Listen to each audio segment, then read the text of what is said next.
ക്ലാസ്സിലെ മക്കളമാരെ ഇങ്ങോട്ട് ശ്രദ്ധിക്കുക. ദ വേ ടു സക്സസിലേക്ക് അതിൻ്റെ പുതിയൊരു വീഡിയോയിലേക്ക് ഹൃദ്യമായ സ്വാഗതം. പരീക്ഷയ്ക്ക് അടുത്തു കഴിഞ്ഞു. ഫസ്റ്റ് ടൈമിൽ നിന്നും ചോദ്യങ്ങൾ വരും. ഫസ്റ്റ് ടൈമിൽ നിന്നും നല്ലതുപോലെ വായിക്കണം, വീഡിയോ എല്ലാം കണ്ട് കാര്യങ്ങൾ മനസ്സിലാക്കണം. ഇപ്പം ഞാൻ പറയാൻ ഉദ്ദേശിക്കുന്നത് അപവർത്തനം എന്ന ചാപ്റ്ററുമായിട്ട് ബന്ധപ്പെട്ടതാണ്. ലെൻസുമായിട്ടൊക്കെ ബന്ധപ്പെട്ട് വരുന്ന റിഫ്രാക്ഷൻ എന്ന ചാപ്റ്ററിൽ നിന്ന് കുറേ കാര്യങ്ങളാണ് പറയാൻ ഉദ്ദേശിക്കുന്നത്. ടെസ്റ്റ് വായിക്കുന്നു. പ്രധാനപ്പെട്ട ചില കാര്യങ്ങളാണ് ഇവിടെ പറയുന്നത്. ഇതാ ബോർഡിലേക്ക് ഒന്ന് നോക്കാം. ഇവിടെ ഒരു ചിത്രം ഞാൻ വരച്ചിട്ടുണ്ട്. ഒരു ഗ്ലാസ് സ്ലാബിൽ കൂടിയുള്ള അപവർത്തനത്തിനെ സൂചിപ്പിക്കുന്ന ചിത്രമാണ്. ഇതിലെ പകുതിയെ നിങ്ങൾക്ക് തരും, ബാക്കി നമ്മൾ വരച്ച് ചേർക്കണം. വായുവിൽ നിന്നും ഗ്ലാസ്സിലേക്ക് പോകുന്നതായിട്ടാണ് ഇവിടെ. വായു, ഗ്ലാസ്. ഒരു ഇൻസിഡന്റ് റേ ആയിരിക്കും നിങ്ങൾക്ക് തരുന്നത്. ഒരു 10 കിരണമേ തരും, ബാക്കി നമ്മൾ വരയ്ക്കണം. വായുവിൽ നിന്നും ഗ്ലാസ്സിലേക്ക് പോകുമ്പോൾ സാന്ദ്രത കുറഞ്ഞതിൽ നിന്നും സാന്ദ്രത കൂടിയതിലേക്ക് പോകുമ്പോൾ ലംബത്തോടടുക്കണമല്ലോ. ലംബത്തോടടുക്കണം. അതാണ്ട് ഇത് നേരെ പോകാനുള്ളതാണ്. ഇതാ ലംബത്തോട് അടുത്ത് വന്നിരിക്കുകയാണ്. ഇത് ഇൻസിഡന്റ് റേ, ഇത് റിഫ്രാക്റ്റഡ് റേ. വീണ്ടും ഗ്ലാസിൽ നിന്നും വായുവിലേക്ക് കടക്കുമ്പോൾ ലംബത്തിൽ നിന്നും അകർന്നു പോകുന്നതായിട്ട് വരയ്ക്കണം. ഇവിടെ ഒരു കാര്യം ശ്രദ്ധിക്കേണ്ടുന്നത്, ഇൻസിഡന്റ് റേയും എമർജന്റ് റേയും ആൾമോസ്റ്റ് പാരലലായിരിക്കണം വരയ്ക്കുമ്പോൾ. ഇതൊക്കെ പ്രാക്ടിക്കലിനൊക്കെ കോളേജിൽ ചെല്ലുമ്പോൾ ഇതൊക്കെ തരുന്നതാണ്. ഇത് വരച്ചു തന്നെ പഠിച്ചിരിക്കണം, വരച്ചു തന്നെ പഠിക്കണം. ഇതിനകത്ത് ഏതെല്ലാം കോണുകൾ തുല്യമാണ് എന്നുള്ളത് ഒന്ന് മനസ്സിലാക്കി വയ്ക്കുക. അതാണ്ട് പതന കോൺ I1, അപവർത്തന കോൺ R1. വീണ്ടും ഗ്ലാസിൽ നിന്ന് വായുവിലേക്ക് കടക്കുമ്പോൾ ഇത് പതന കോൺ, ഇത് അപവർത്തന കോൺ. അത് ആംഗിൾ ഓഫ് എമർജൻസ് എന്നും പറയും. ഇവിടെ I1 എന്ന് പറയുന്നത് R2-ന് തുല്യമായിരിക്കും. അതാണ് പോയിന്റ്. I1 R2-ന് തുല്യമായിരിക്കും.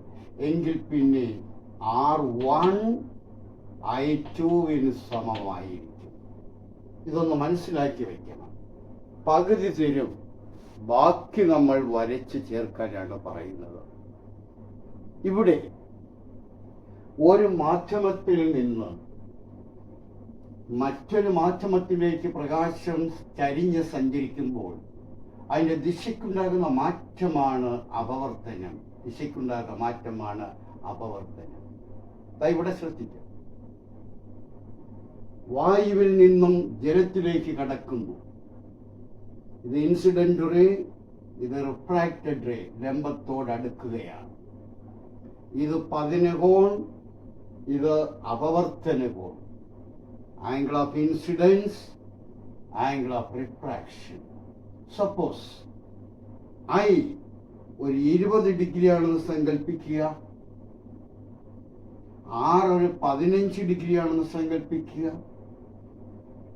ട്രിഗണോമെട്രിക്കൽ റേഷ്യോകളുണ്ട്. sin 20ക്ക് വിലയുണ്ട്, sin 15ന് വിലയുണ്ട്. അങ്ങനെ എല്ലാ ആംഗിളുകൾക്കും വിലയുണ്ട്. ഇവിടെ sin I/sin R എന്ന റേഷ്യോ ഞാൻ എടുക്കുന്നു. sin 20/sin 15 ആ വിലകളെല്ലാം ഇടുന്നു. ദശാംശസ്ഥാനം ഞാൻ മാറ്റുന്നു. ഭാഗിച്ചെടുത്തപ്പോൾ എനിക്കൊരു ഉത്തരം കിട്ടി. സപ്പോസ് 1.33 കിട്ടിയെന്ന് വെക്കുക. വീണ്ടും ഈ ആംഗിളുകളെല്ലാം മാറുന്നു.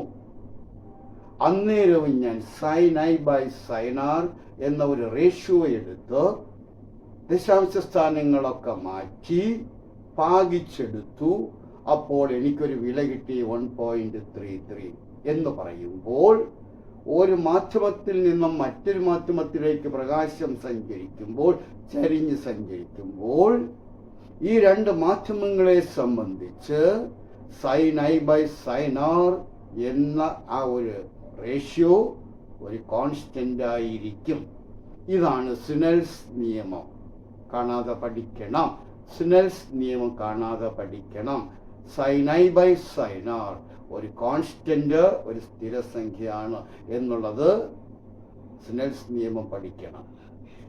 ഈ കോൺസ്റ്റന്റിന് ഞാനൊരു പേര് പറയുന്നു, അപവർത്തനാങ്കം, refractive index.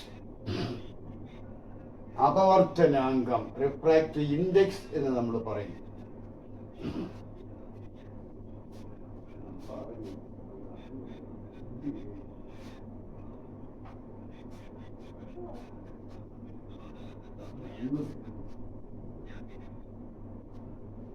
sin i by sin r ഒരു സ്ഥിരസംഖ്യയായിരിക്കും, ഒരു കോൺസ്റ്റന്റ് ആയിരിക്കും. ഈ സ്ഥിരസംഖ്യയെ ഞാനൊരു പേര് പറയുന്നു, അപവർത്തനാങ്കം. അപ്പൊ സ്നെൽസ് നിയമം പഠിക്കണം. അപവർത്തനാങ്കം എന്താണ് എന്ന് ചോദിച്ചാൽ സ്നെൽസ് നിയമം എഴുതിയതിന് ശേഷം ഈ സ്ഥിരസംഖ്യയെ അപവർത്തനാങ്കം എന്ന് നമുക്ക് പറയാം. അതാണ് പ്രത്യേകത. കാണാതെ പഠിച്ചിരിക്കണം. ഇനി ആപേക്ഷിക അപവർത്തനാങ്കവും കേവല അപവർത്തനാങ്കവും, റിലേറ്റീവ് റിഫ്രാക്റ്റീവ് ഇൻഡെക്സും ആബ്സല്യൂട്ട് റിഫ്രാക്റ്റീവ് ഇൻഡെക്സും, ഇതിൽ ഏതെങ്കിലും ഒന്ന് എല്ലാ വർഷവും പരീക്ഷയ്ക്ക് ചോദിച്ചുകൊണ്ടിരിക്കുന്നതാണ്. ഈ അപവർത്തനം എപ്പോഴും രണ്ടാമത്തെ മാധ്യമം ഏതാണോ ആ മാധ്യമത്തിലതായിരിക്കും അപവർത്തനാങ്കം. വായുവിൽ നിന്നും ജലത്തിലാണെങ്കിൽ ജലത്തിൻ്റെതായിരിക്കും അപവർത്തനാങ്കം. വായുവിൽ നിന്നും വജ്രത്തിലേക്കാണെങ്കിൽ വജ്രത്തിൻ്റെതായിരിക്കും അപവർത്തനാങ്കം. അപ്പോൾ ഓരോ മാധ്യമത്തിൻ്റെ അപവർത്തനാങ്കം നമ്മൾ കണ്ടുപിടിക്കും. എന്നിട്ട് രണ്ട് മാധ്യമങ്ങൾ തമ്മിലുള്ള അപവർത്തനാങ്കത്തിൻ്റെ റേഷ്യോ, അതാണ് റിലേറ്റീവ് റിഫ്രാക്റ്റീവ് ഇൻഡെക്സ് എന്ന് പറയുന്നത്. അതേസമയം ശൂന്യതയിലെ പ്രകാശവേഗതയും ഏതൊരു മാധ്യമത്തിലെ പ്രകാശവേഗതയും തമ്മിലുള്ള അനുപാതമാണ് കേവല അപവർത്തനാങ്കം, ആബ്സല്യൂട്ട് റിഫ്രാക്റ്റീവ് ഇൻഡെക്സ്. ഇവിടെ ആബ്സല്യൂട്ട് റിഫ്രാക്റ്റീവ് ഇൻഡെക്സിന് ഞാൻ ഒരു ഇക്വേഷൻ കൊടുത്തിട്ടുണ്ടോ? Nu is equal to c by v. C എന്താണ്? ശൂന്യതയിലെ പ്രകാശവേഗതയാണ്. വി എന്താണ്? ഏത് മാധ്യമത്തിലതാണോ കണ്ടുപിടിക്കേണ്ടുന്നതോ ആ മാധ്യമത്തിലെ പ്രകാശവേഗതയാണ് v. C is equal to speed of light in vacuum, ശൂന്യതയിലെ പ്രകാശവേഗത. വി എന്താണ്? ഏത് മാധ്യമത്തിലതാണോ കണ്ടുപിടിക്കേണ്ടുന്നതോ ആ മാധ്യമത്തിലെ പ്രകാശവേഗതയാണ്. 100% ഇവിടെ നിന്ന് ഒരു കണക്ക് ഉറപ്പാണ്. എന്താണ്? ഉദാഹരണം, C is equal to 3 × 10⁸ metre per second. അതിൻ്റെ വില മാറത്തില്ല. ശൂന്യതയിലെ പ്രകാശവേഗത ഇതാണ്. ഇനി ഗ്ലാസിലെ പ്രകാശവേഗത, velocity of light in glass, ഞാൻ എഴുതിയത് കണ്ടോ? Velocity of light in glass 2 × 10⁸ metre per second ആണ്. എങ്കിൽ ഗ്ലാസിലെ റിഫ്രാക്റ്റീവ് ഇൻഡെക്സ് അപവർത്തനാങ്കം എത്ര? ജി കണ്ടോ? Refractive index of glass is equal to c by velocity of light in glass. വിലയിടാൻ പോവുകയാണ്. C 3 × 10⁸ divided by 2 × 10⁸. 10⁸ ഉം ക്യാൻസലായി. 3/2 is equal to 1.5. കണ്ട, റിഫ്രാക്റ്റീവ് ഇൻഡെക്സിന് യൂണിറ്റ് ഇല്ല. 2 യൂണിറ്റ് മുകളിലത്തെ താഴത്തെ യൂണിറ്റ് വെട്ടിപ്പോകും. 100% ഇവിടെ നിന്ന് ഒരു ചോദ്യം ഉറപ്പാണ്. ഇനി തിരിച്ചും നമ്മൾ പറയേണ്ടി ഒരു ഉദാഹരണം ചെയ്ത് നോക്കുക. C is equal to എത്ര തന്നെ ആയിരിക്കും? 3 × 10⁸ meter per second. Velocity of light in diamond, വജ്രത്തിലെ പ്രകാശവേഗത 1.25 × 10⁸ meter per second. ദശാംശ സ്ഥാനമൊക്കെ മാറ്റി ഭാഗിച്ചെടുക്കുമ്പോൾ വജ്രത്തിൻ്റെ റിഫ്രാക്റ്റീവ് ഇൻഡെക്സ് നമുക്ക് 2.4 എന്ന് നമുക്ക് കിട്ടിയിരിക്കും. ചെയ്തു പഠിക്കണം. ഏതെങ്കിലും ഒന്നിൻ്റെ ഈ കണക്കുറപ്പാണ്, ഒരു കണക്കുറപ്പാണ്. തിരിച്ചുമാകാം. എങ്ങനെ തിരിച്ചുമാകാം? റിഫ്രാക്റ്റീവ് ഇൻഡെക്സ് തന്നിട്ട് മാധ്യമത്തിലെ പ്രകാശവേഗത കണ്ടുപിടിക്കാൻ പറയും. റിഫ്രാക്റ്റീവ് ഇൻഡെക്സ് തന്നിട്ട് മാധ്യമത്തിലെ പ്രകാശവേഗത കണ്ടുപിടിക്കാൻ പറഞ്ഞാലോ, വേണ്ടേ? Velocity of light in diamonds is equal to എത്ര? and C is equal to 3 × 10⁸ meter per second. പിന്നെന്ത് വേണം? Refractive index. Refractive index in diamond 2.4. കണ്ട, velocity of light in diamond കണ്ടുപിടിക്കണം. ഈ ഇക്വേഷനകത്ത് എങ്ങനെയായിരിക്കും വരുന്നത്? velocity of light in diamond is equal to C by refractive index of diamond. C etra? 3 × 10⁸ divided by refractive index 2.4. ദശാംശം മാറ്റാൻ നമുക്ക് താഴത്തെ ദശാംശം മാറ്റുന്ന മുകളിൽ 10, 30 24 × 10⁸. 6 കൊണ്ട് ഞാൻ ക്യാൻസൽ ചെയ്തു. 6 കൊണ്ട് ക്യാൻസൽ ചെയ്യുമ്പോൾ മുകളിൽ 5, താഴെ 4. 5/4 കണ്ടോ? 1 4 റിമൈൻഡർ 1 10 2 8 4 2 20 കണ്ട 1.25 is equal to 1.25 into 10⁸. അവിടെ യൂണിറ്റ് ഉണ്ട്. 10⁸ meter per second. അപ്പോൾ റിഫ്രാക്റ്റീവ് ഇൻഡെക്സ് തന്നാൽ പ്രകാശവേഗത കണ്ടുപിടിക്കണം. പ്രകാശവേഗത തന്നാൽ റിഫ്രാക്റ്റീവ് ഇൻഡെക്സും കണ്ടുപിടിക്കണം. ഇതിൽ നിന്ന് ഏതെങ്കിലും ഒരു ചോദ്യം മസ്റ്റാണ്, 100% പരീക്ഷയ്ക്ക് ചോദിക്കുന്നതാണ്. അതേപോലെ പ്രാധാന്യമുള്ളതാണ് ഞാൻ ഇനി പറയാൻ പോകുന്നത്. അതേപോലെ പ്രാധാന്യമുള്ളതാണ്. അതിനു മുമ്പ് ഒരു പോയിന്റ് മനസ്സിലാക്കുക. ഡെൻസിറ്റി കൂടുമ്പോൾ ഓർമ്മ വേണം, ഡെൻസിറ്റി കൂടിയാൽ റിഫ്രാക്റ്റീവ് ഇൻഡെക്സ് കൂടും, പ്രകാശവേഗത കുറയും. ഡെൻസിറ്റി കൂടിയാൽ റിഫ്രാക്റ്റീവ് ഇൻഡെക്സ് കൂടും, പ്രകാശവേഗത കുറയും. അങ്ങനെയാണെങ്കിൽ ഗ്ലാസ്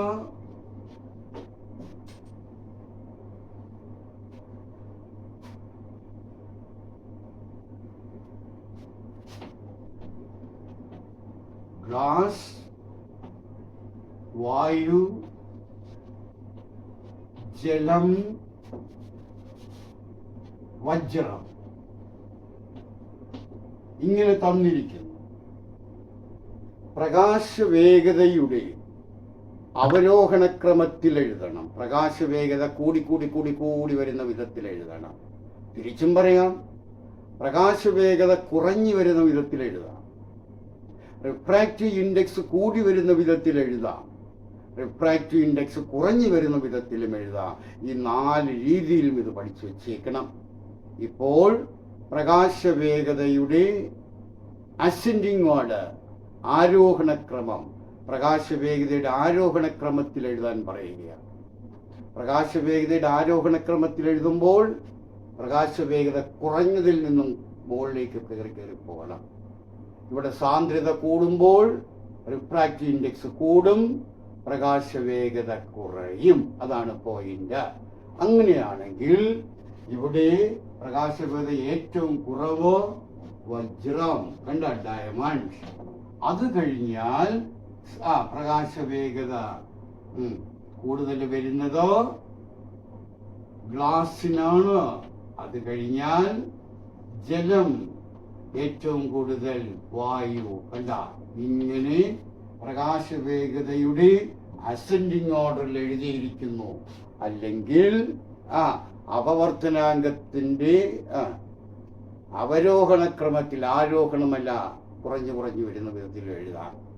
ഒരു ഉത്തരം രണ്ടെണ്ണത്തിനെടുക്കാം. ഇവിടെ പ്രകാശവേഗത കൂടി വരുന്ന വിധത്തിൽ എഴുതാം.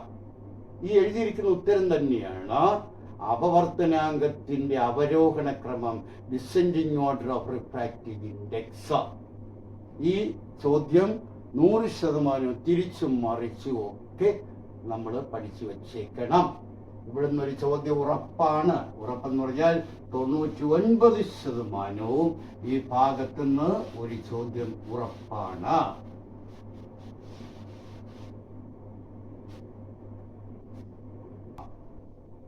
ശ്രദ്ധിക്കും. ബോർഡിൽ 2 ചിത്രം ഞാൻ കൊടുത്തിട്ടുണ്ട്. 2 ചിത്രങ്ങൾ അപവർത്തനവുമായി ബന്ധപ്പെട്ട 2 ചിത്രങ്ങളാണ്.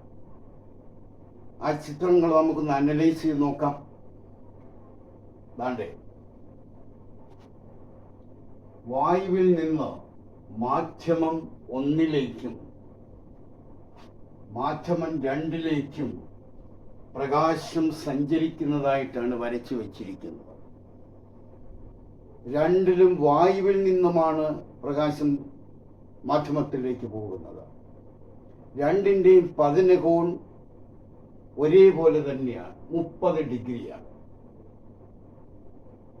അപവർത്തന കോൺ ഒന്നാമത്തെ ചിത്രത്തിൽ 20 ഡിഗ്രിയും രണ്ടാമത്തതിൽ 25 ഡിഗ്രിയുമാണ്. എന്നിട്ട് ചോദ്യം, ഏത് മാധ്യമത്തിലാണ് സാന്ദ്രത കൂടുതൽ? സാന്ദ്രത കുറവ് ഏതിനകത്തെന്ന് ചോദിക്കാം. അതെങ്ങനെ നമുക്ക് തിരിച്ചറിയാൻ പറ്റും?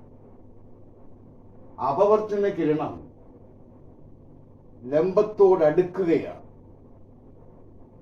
2 ചിത്രത്തിൽ അപവർത്തന കിരണം ലംബത്തോടടുക്കുകയാണ്. ഏറ്റവും കൂടുതൽ ബെൻഡ് ചെയ്തിരിക്കുന്നത് ഒന്നാമത്തെ മാധ്യമത്തിലാണ്. എന്ന് പറഞ്ഞാൽ സാന്ദ്രത കൂടുതൽ ഒന്നാമത്തെ മാധ്യമത്തിലാണ്. താരതമ്യേന സാന്ദ്രത കുറവ് രണ്ടാമത്തെ മാധ്യമത്തിലാണ്. ഇവിടെ 20 ഉള്ളൂ, ഇവിടെ 25 ഉണ്ട്. ഇതിനകത്ത് ലംബത്തോട് കൂടുതൽ അടുത്തിരിക്കുന്നത് ഒന്നാമത്തെ ചിത്രത്തിലാണ്. മാധ്യമം 1നാണ് സാന്ദ്രത കൂടുതൽ എന്നർത്ഥം. ഇതിൽ അപവർത്തനാങ്കം കൂടുതൽ ഏതിനായിരിക്കും? സാന്ദ്രത കൂടിയാൽ അപവർത്തനാങ്കം കൂടും, സാന്ദ്രത കുറഞ്ഞാൽ അപവർത്തനാങ്കം കുറയും. അപ്പൊ ഇവിടെ സാന്ദ്രത കൂടുതലാരാ? ഒന്നാമത്തെ മാധ്യമത്തിലാണ്. അപ്പൊ അപവർത്തനാങ്കം കൂടുതൽ ഒന്നാമത്തെ മാധ്യമമാണ്. ഇത് ടെസ്റ്റിനകത്ത് മോർ ആക്ടിവിറ്റീസിൽ തുടർ പ്രവർത്തനങ്ങൾ കിടക്കുന്ന ചിത്രമാണ്. വളരെ പ്രാധാന്യമുള്ള ഒരു ചിത്രമാണ്. ഇനി താണ്ടെ വായുവിൽ നിന്ന് ഈ 2 ചിത്രങ്ങൾ, 3 ചിത്രങ്ങൾ ഒന്ന് പരിശോധിച്ച് നോക്കുക. ആരോമാർക്ക് കണ്ടാൽ നമുക്കറിയാം എവിടെ നിന്ന് എങ്ങോട്ടാണ് സഞ്ചരിക്കുന്നത് എന്ന്. ഇവിടെ ജലത്തിൽ നിന്ന് വായുവിലേക്കാണ് പ്രകാശം സഞ്ചരിക്കുന്നത്. സാന്ദ്രത കൂടിയ മാധ്യമത്തിൽ നിന്ന് കുറഞ്ഞ മാധ്യമത്തിലേക്കാണ് പ്രകാശം സഞ്ചരിച്ചിരിക്കുന്നത്. അങ്ങനെ വരുമ്പോൾ കുറച്ച് കിരണങ്ങൾ അതേ മാധ്യമത്തിലേക്ക് തിരിച്ചു വരും. ബാക്കിയുള്ളതിനാണ് അപവർത്തനം സംഭവിച്ചിരിക്കുന്നത്. രണ്ടാമത്തെ ചിത്രത്തിൽ പതനകോൺ വീണ്ടും കൂടി. അന്നേരവും കുറച്ച് കിരണങ്ങൾ അതേ മാധ്യമത്തിലേക്ക് വരും. അപവർത്തന കിരണം ആ സർഫസിൽ കൂടെ തെന്നിപ്പോവുകയാണ്. അപ്പോൾ ഈ കോൺ എത്ര ഡിഗ്രി ആയിരിക്കും? 90 ഡിഗ്രി. അപവർത്തന കോൺ 90 ഡിഗ്രിയാണ്.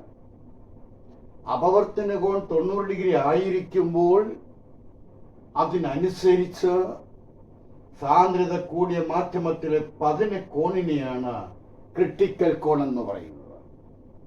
അപവർത്തന കോൺ 90 ഡിഗ്രി ആയിരിക്കുമ്പോൾ അതിനനുസരിച്ച് സാന്ദ്രത കൂടിയ മാധ്യമത്തിലെ പതന കോണിനെയാണ് ക്രിട്ടിക്കൽ കോൺ എന്ന് പറയുന്നത്.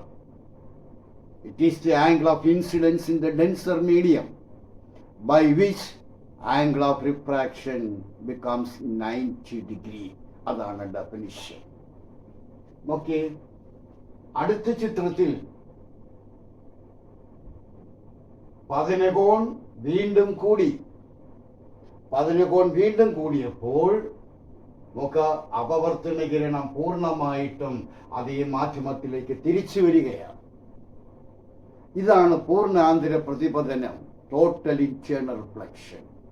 If the angle of incidence in the denser medium is greater than the critical angle, then the incident ray reflected totally towards the same medium. Such a reflection is known as total internal reflection. പഠിച്ചു വെച്ചേക്കണം. പൂർണ്ണയാന്തര പ്രതിപതനം എന്നാൽ എന്താണ്? പൂർണ്ണയാന്തര പ്രതിപതനം നടക്കണമെങ്കിൽ രണ്ട് സാഹചര്യങ്ങളാണ്. What are the conditions of total internal reflection? ഒന്ന്, angle of incidence greater than the critical angle. എന്താ?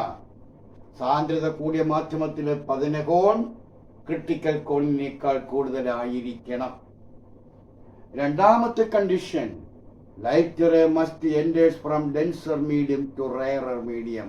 സാന്ദ്രത കൂടിയ മാധ്യമത്തിൽ നിന്ന് സാന്ദ്രത കുറഞ്ഞ മാധ്യമത്തിലേക്ക് പ്രകാശം സഞ്ചരിക്കണം. ഈ രണ്ട് കണ്ടീഷനിലാണ് പൂർണ്ണയാന്തര പ്രതിപതനം സംഭവിക്കുന്നത്. രണ്ട് ഏർപ്പാട്ട് ഇവിടെ കിടപ്പുണ്ട്.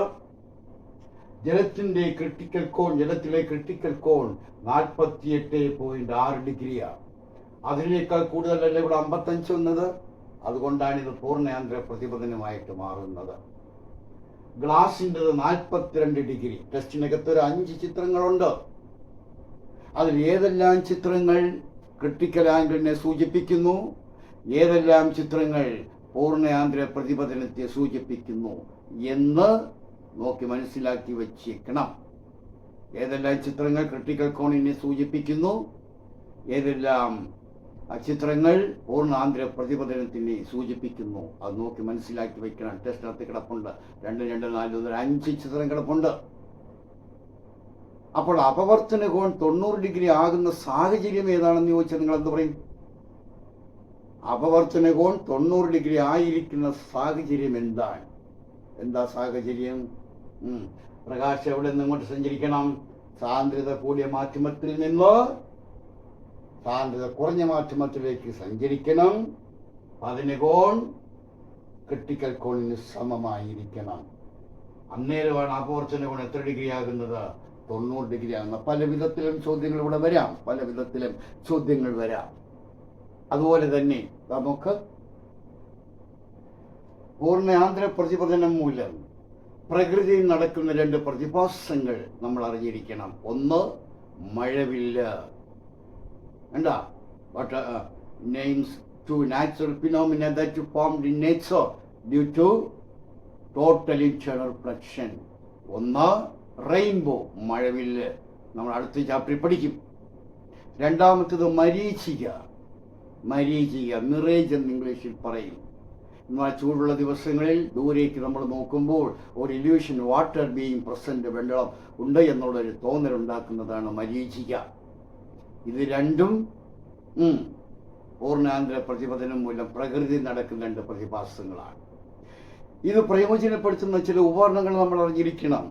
സൈക്കിൾ റിഫ്ലക്ടർ, സൈക്കിളിൻ്റെ റോഡിൻ്റെ സൈഡിലൊക്കെ വെച്ചിരിക്കുന്ന കണ്ടിട്ടില്ലേ? രാത്രിയാകുമ്പോൾ നല്ല തെളിച്ചം വരുന്നത് റിഫ്ലക്ടറുകളാണ്. സൈക്കിൾ റിഫ്ലക്ടർ പോലെ അവിടെയും റിഫ്ലക്ടറാണ്. പെരിസ്കോപ്പിനകത്തുണ്ട് പ്രിസം, ബൈനോക്കുലേഴ്സ്. ഇങ്ങനെ നമ്മൾ നോക്കുന്ന 2 ടെലിസ്കോപ്പുകൾ ഉള്ള ഒരു ആക്സിൽ ഫിറ്റ് ചെയ്തിരിക്കുന്നുണ്ട്. 2 കണ്ട ബൈനോക്കുലേഴ്സ്. അതിനകത്തും പൂർണ്ണയാന്ത്ര പ്രതിപതനമാണ് പ്രയോജനപ്പെടുത്തുന്നത്. അതുപോലെ തന്നെ ഒപ്റ്റിക്കൽ ഫൈബർ കണ്ട, ഒപ്റ്റിക്കൽ ഫൈബർ. എന്താ optical fibre? Thin fibre of ഗ്ലാസിന്റെ നേർത്ത നാരുകളെയാണ് ഒപ്റ്റിക്കൽ ഫൈബർ എന്ന് പറയുന്നത്. ഈ ഒപ്റ്റിക്കൽ ഫൈബർ എങ്ങനെ, however it may be twisted, ഇത് എങ്ങനെ വളച്ചു വെച്ചിരുന്നാലും ശരി, ഒരഗ്രത്ത് നിന്ന് കയറുന്ന പ്രകാശം തുടർച്ചയായ പൂർണ്ണാന്തര പ്രതിപതനം മൂലം മറ്റേ അഗ്രം വരെ എത്തുന്ന ഒരു ടെക്നോളജി ഉണ്ട്. ഫൈബർ ഒപ്റ്റിക്സ് ആ നാരിനെ പറയുന്നതാണ്. തിരിച്ചു പറയണം, ഒപ്റ്റിക്കൽ ഫൈബർ ഗ്ലാസിന്റെ നേർത്ത നാരുകൾ. ടെക്നോളജി തിരിച്ചു പറയണം. ഫൈബർ ഒപ്റ്റിക്സ് തിരിച്ചു പറഞ്ഞാലോ, അല്ല ഒപ്റ്റിക്കൽ ഫൈബർ തിരിച്ചു പറഞ്ഞാലോ, ഫൈബർ ഒപ്റ്റിക്സ് തിരിഞ്ഞു പോരുത്. ഒപ്റ്റിക്കൽ ഫൈബർ ആ വസ്തു, ഫൈബർ ഒപ്റ്റിക്സോ ആ ടെക്നോളജി. കണ്ട, ഒപ്റ്റിക്കൽ ഫൈബറിനകത്ത് ഇത് പ്രയോജനപ്പെടുത്തുന്നുണ്ട്. എന്തിനു വേണ്ടിയാ? ടെലികമ്മ്യൂണിക്കേഷൻ, വാർത്താവിനിമയ ബന്ധത്തിന് ഇത് പ്രയോജനപ്പെടുത്തും. അതുപോലെ തന്നെ മെഡിക്കൽ ഫീൽഡിലും ഇത് വളരെയേറെ പ്രയോജനപ്പെടുത്തുന്നുണ്ട്, ഒപ്റ്റിക്കൽ ഫൈബർ. പിന്നീട് നമുക്കറിയേണ്ടുന്നത് ലെൻസുമായിട്ട് ബന്ധപ്പെട്ട ചില കാര്യങ്ങളുണ്ട്. മിററിനകത്തുള്ള ചിത്രങ്ങൾ പോലെ തന്നെ ലെൻസിനകത്തും ചിത്രങ്ങളുണ്ട്. ദാണ്ടേ ഈ ചിത്രം വളരെ പ്രാധാന്യമുള്ളതാണ്. ഇതൊരു കോൺകേവ് ലെൻസാണ്, കോൺകേവ് ലെൻസ്. ഇതിനകത്ത് പകുതി തരും, ബാക്കി നമ്മൾ വരച്ച് ചേർക്കണം. പകുതി തരും, ബാക്കി നമ്മൾ വരച്ച് ചേർക്കണം. ദാണ്ടേ പതിന കിരണങ്ങൾ തരുന്നു, ബാക്കി വരയ്ക്കണം. അതേ വശത്തൊരു ബിന്ദുവിൽ നിന്നും അകർന്നു പോകുന്നതായി നമ്മളിവിടെ വരച്ചു വെക്കണം. അതേ വശത്ത് ഒരു ബിന്ദുവിൽ നിന്നും അകർന്നു പോകുന്നതായിട്ട് വരയ്ക്കണം. പിന്നീട് 2F അകലെ വസ്തു വെച്ച് വരച്ച് പഠിക്കണം. ചിത്രങ്ങൾ മിററിനകത്തതുപോലെ തന്നെയുണ്ട്. 2F അപ്പുറമാണെങ്കിൽ എഫിനും 2F ഇടയ്ക്ക് പ്രതിബിംബം കിട്ടും. മറുവശത്ത് ആ പ്രതിബിംബം ഇൻവെർട്ടഡ് ആയിരിക്കും, റിയൽ ആയിരിക്കും, പിന്നീടോ ചെറുതുമായിരിക്കും, ഡിമിനിഷ്ഡുമായിരിക്കും. മിററിനകത്തതുപോലെ തന്നെ ഇവിടെയും വരച്ചു പഠിച്ചിരിക്കണം. വസ്തു വെക്കുന്നിടത്ത് തന്നെയാണ് പ്രതിമ രൂപപ്പെടുന്നതെങ്കിൽ ആ വസ്തുവിന്റെ സ്ഥാനം എവിടെയാണെന്ന് ചോദിച്ചാൽ 2F നമ്മൾ വസ്തു വെച്ചാൽ മറുവശത്ത് 2F തന്നെ കിട്ടും. ആ പ്രതിബിംബം തലകീഴായതായിരിക്കും, വസ്തുവിന്റെ അതേ വലിപ്പമായിരിക്കും, യഥാർത്ഥവുമായിരിക്കും. എങ്കിൽ അവിടുത്തെ ഒരു ഇൻഡയറക്റ്റ് നമ്മൾ അറിയണം. വസ്തു വെക്കുന്നിടത്ത് തന്നെയാണ് പ്രതിബിംബം കിട്ടുന്നതെങ്കിൽ ആ ലെൻസിന്റെ വസ്തുവിലേക്കുള്ള ദൂരം 20 സെന്റിമീറ്റർ എന്ന് പറഞ്ഞു എങ്കിൽ അതിന്റെ ഫോക്കസ് ദൂരം എന്തായിരിക്കും? അതിന്റെ പകുതിയായിരിക്കും. 2F 20, അതിന്റെ പകുതിയാണ് ഫോക്കൽ ലെങ്ത്. അതായത് R=2F, F=R/2 ഇക്വേഷൻ ഇവിടെയും ബാധകമാണ്. എല്ലാ ചിത്രങ്ങളും വരച്ച് പഠിക്കണം. കോൺകേവ് ലെൻസിനകത്ത് വസ്തു എവിടെ കൊണ്ടുവച്ചാലും ശരി, പ്രതിബിംബം എവിടെ കിട്ടും? ലെൻസിനും ഫോക്കസിനും ഇടയിൽ കിട്ടും. ലെൻസിനും ഫോക്കസിനും ഇടയിൽ കിട്ടും. അതേ വശത്ത് കിട്ടും. നിവർന്നത്, ചെറുത്, മിഥ്യ. കണ്ടു, പഠിച്ചു വരച്ച് തന്നെ പഠിച്ചിരിക്കണം. ഒരു കാര്യം കൂടി ഈ വീഡിയോയിൽ പറയുന്നു, കണ്ടോ? LM എന്ന് പറയുന്നത് ഒരു ലെൻസാണ്. ഒരു പതനകിരണം തന്നിട്ടോ അത് ഫോക്കസിൽ കൂടി കടന്നുപോയിരിക്കുന്നു എങ്കിൽ LM എന്ന് പറയുന്നത് ഏത് ലെൻസാണ് എന്ന് തിരിച്ചറിയണം. എന്തുകൊണ്ടെന്നൊക്കെ കയറി ചോദിക്കാം. പാരലായിട്ട് വരുന്ന മറുവശത്ത് ഫോക്കസിൽ കൂടി കടന്നു പോകണമെങ്കിൽ അതൊരു കോൺവെക്സ് ലെൻസ് ആയിരിക്കണം. LM ഒരു കോൺവെക്സ് ലെൻസ് ആയിരിക്കും. കണ്ടോ? ഇനി ഇക്വേഷൻ ഓർത്തിരിക്കുക. F is equal to UV by U minus V. V is equal to FU by U minus F. U is equal to FV divided by F minus V. ഇവിടെയും problem നമ്മൾ ചെയ്യുമ്പോൾ new Cartesian sign convention apply ചെയ്തിരിക്കണം. New Cartesian sign convention apply ചെയ്ത് വേണം ഈ problems. മിററിനകത്തുള്ള എല്ലാ പ്രോബ്ലംസും ലെൻസിനകത്തും ബാധകമാണ്, ചെയ്യാവുന്നതേ ഉള്ളൂ. ഒന്ന് ചെയ്തു നോക്കിയേ. U is equal to minus 6 centimeter. V is equal to മറുവശത്താണ് 12 centimeter. F is equal to എത്ര എന്ന് കയറി ചെയ്ത് നോക്കണം. 4 സെന്റിമീറ്റർ വരുന്നുണ്ടോ എന്ന് നോക്കണം കേട്ടോ. ഫോക്കൽ ലെങ്ത് 4 സെന്റിമീറ്റർ വരും. ചെയ്ത് പഠിക്കണം. ഇനി ഒരു പോയിന്റും കൂടെ നമ്മളിവിടെ പറഞ്ഞു നിർത്തുകയാണ്. ഫോക്കസ് ദൂരം തരുന്നു, അതിനെ സെന്റിമീറ്ററാണ് തരുന്നതെങ്കിൽ അതിനെ മീറ്റർ ആക്കണം. അതിന്റെ റെസിപ്രോക്കൽ എടുക്കണം. Reciprocal of the focal length when it is expressed in meter unit, that is known as power. അതാണ് ലെൻസിന്റെ power. P is equal to 1 by F. കണ്ടാ? Reciprocal of the focal length when it is expressed in meter unit, that is power of the lens. അതിന്റെ unit dioptre ആണ് എന്ന് മനസ്സിലാക്കി വെക്കുക. ഒരു ചോദ്യം ചെയ്യാം. Convex lens F is equal to 20 centimeter. അതിനെ മീറ്റർ ആക്കുമ്പോൾ 20 by 100 അത്രയും മീറ്റർ. ഇക്വേഷൻ നോക്കാം. P is equal to 1 by F is equal to 1 by 20 by 100. കണ്ടാ? 100 അങ്ങ് ന്യൂമറേറ്ററിൽ പോകും. 1 into 100 by 20 is equal to 5 diopter. കണ്ടാ? ഫോക്കൽ ലെങ്ത് തന്നാൽ പവർ കണ്ടുപിടിക്കണം. ഇനി ഒരു വീഡിയോയും കൂടെ വരും. അത് അടുത്ത ചാപ്റ്ററുമായിട്ട് ബന്ധപ്പെട്ടതാണ്. സമയമില്ല. എല്ലാ വീഡിയോയും കാണണം. തുടക്കത്തിൽ ഞാൻ പറഞ്ഞിട്ടുണ്ട്, ആവർത്തിച്ച് കാണണം. Okay, bye bye. Alright.